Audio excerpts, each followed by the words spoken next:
Hi friends, today we're going to learn how to make a yummy avocado sandwich. Let's get started. For this, I took 4 avocados, scooping them all out into the bowl and mashing them a little bit. At this point, I'm adding onions, tomatoes, green chilies, cilantros into the bowl and smashing them all again.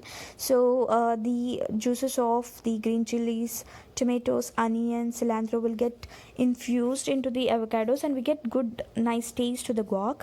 So just smash them as long as you get the soft and soft onions and tomatoes in the paste. Just squeeze some lemon juice, salt and pepper powder into the mixture you prepared and mix them all together.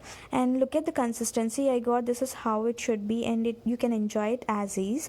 But if you want a sandwich, go for some veggie slices. I took tomatoes, cucumbers and onions on the side, and I'm preparing the brown bread here onto the hot tawa with bread.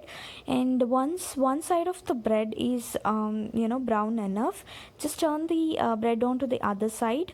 By adding some butter, you can grill the other side to get the nice gold brown color like this. And while the other side is getting cooked, you can apply the guac paste you prepared onto the one slice of the bread, and just apply it like this, as much as you want. If you want more, you can apply, you can just go for more.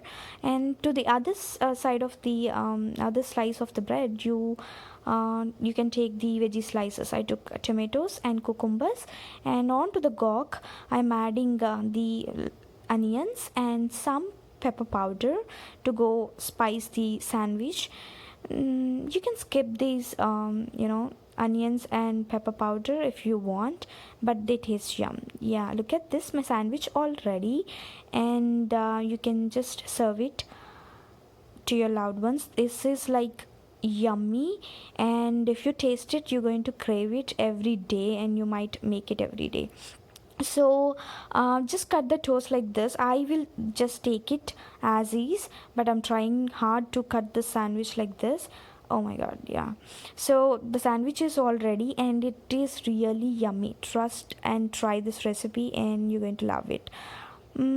If you like this recipe, please subscribe to our channel and click the bell icon. Thank you.